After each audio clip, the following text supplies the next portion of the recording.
Bonjour, bonjour. Cette petite vidéo vise à expliquer comment faire pour créer des nouveaux objets qu'on va être capable d'afficher sur la scène, donc des objets de type bitmap, des images et également des objets de type texte. Donc pour ce faire, j'ai pris un exemple qui se retrouve dans la rencontre numéro 8. Donc je vais la faire à travers cette vidéo-là avec vous. J'ai épuré beaucoup les commentaires, donc dans la version vidéo comme ici, on voit seulement le code, sauf que dans la version en ligne, vous avez beaucoup de commentaires avec différentes explications. Si on démarre le projet, on va voir un peu à quoi ça ressemble la scène de départ. Donc, ce ne sera pas bien long.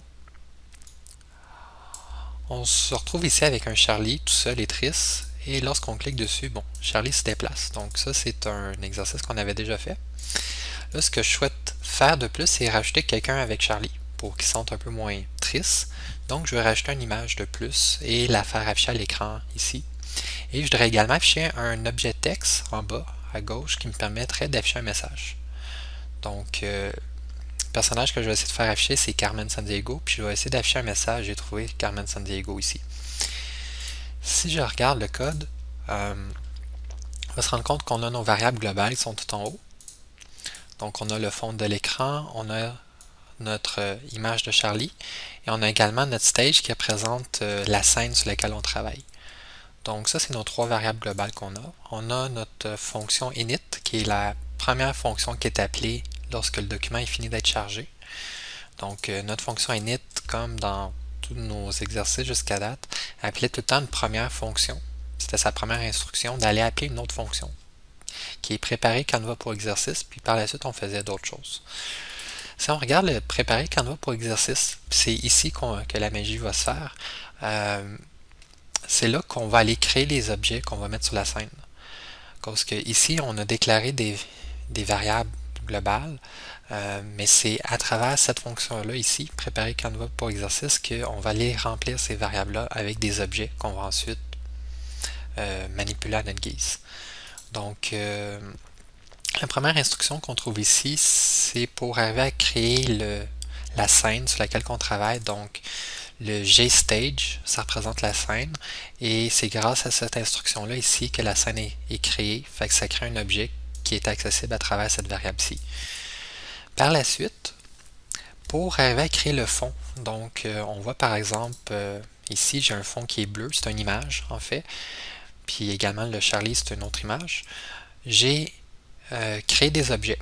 Et la syntaxe pour créer les objets, c'est comme ici. Donc, le nom de la variable qui va servir à contenir l'objet, fait que par exemple le gfond ou gimage Charlie, suivi du symbole égal à cause qu'on veut aller porter dans la case mémoire ou dans la variable l'objet en question. Donc, pour aller modifier le contenu d'une case mémoire, c'est avec le symbole égal.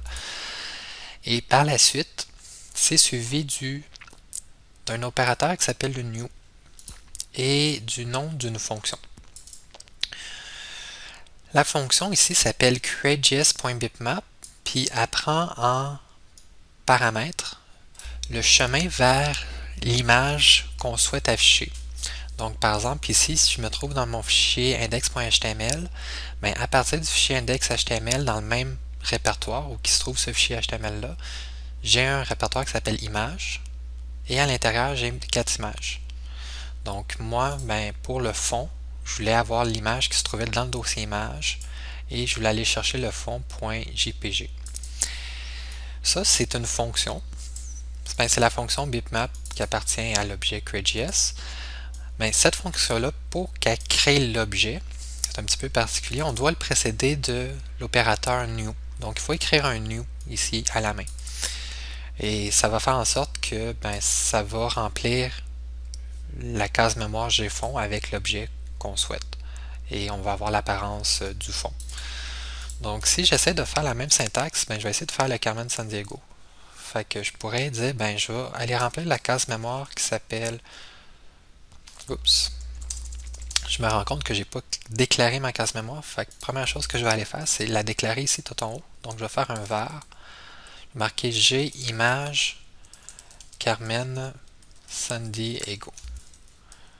Donc, ça, c'est le nom que je vais donner à ma case mémoire. Pour l'instant, il n'y a rien encore dedans. Je fais juste dire au système, réserve-moi une case mémoire qui va s'appeler comme ça. Je vais tout de suite en profiter pour faire une autre case mémoire que je vais appeler G message texte, dans lequel je vais afficher un message j'ai trouvé Carmen Sandiego plus tard.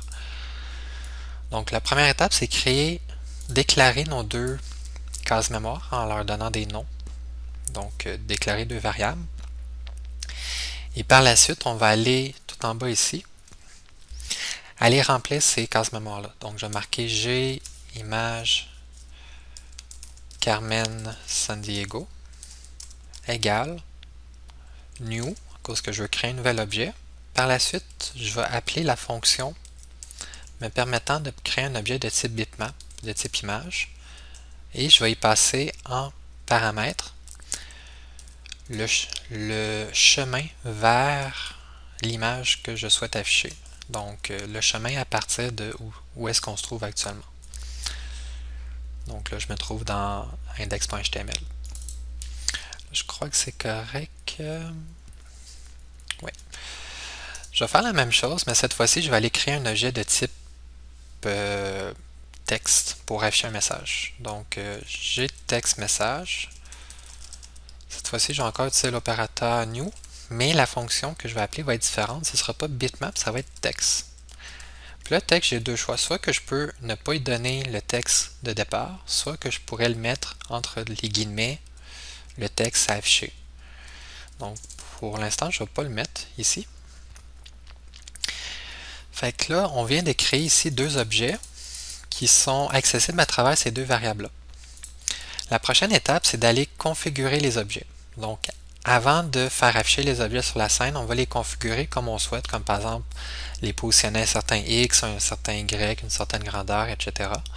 Donc, par exemple, ici, je vais aller modifier mon image de Carmen Sandiego. Je vais faire en sorte qu'elle apparaît sur l'axe des X à 200 pixels. Je vais faire en sorte que sur l'axe des Y, elle apparaît au pixel 50. Je vais également essayer de la rapetisser un petit peu. Fait que je vais lui donner une échelle de grandeur de 50% de sa grandeur originale. Pour mon objet texte, je pourrais faire la même chose. Je pourrais le positionner. Parce que si on ne prend pas la peine de modifier les valeurs par défaut, par exemple le X et le Y, ça va être la valeur 0. Donc tout va se ramasser en haut à gauche dans notre scène, c'est pas super intéressant. Donc là, je vais positionner un petit peu décalé du gauche de la scène et je vais le mettre tout en bas de la scène. Je vais aller mettre un certain message affiché. Fait que j'ai trouvé Carmen Sandiego. Et par la suite, je vais aller modifier la fonte pour mettre une fonte un peu plus comique. Donc, je vais mettre du 20 pixels comics sans MS. Un coup, j'ai fait ça ici, j'ai configuré mon objet, mes deux objets dans ce cas-ci. Il va me rester à le rattacher à la scène. Donc, mes objets ne sont pas encore visibles à ce stade-ci.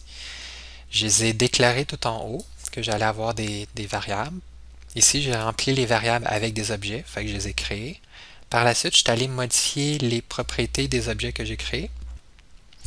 Il va me rester à les afficher sur la scène. Fait qu'ici, je pourrais, par exemple, sur mon objet qui représente la scène, appeler la fonction addChild et la fonction addChild va prendre en paramètre un objet qu'on souhaite faire afficher sur la scène. Fait que, par exemple, je pourrais dire, je veux faire afficher mon G-image Carmen Sandiego.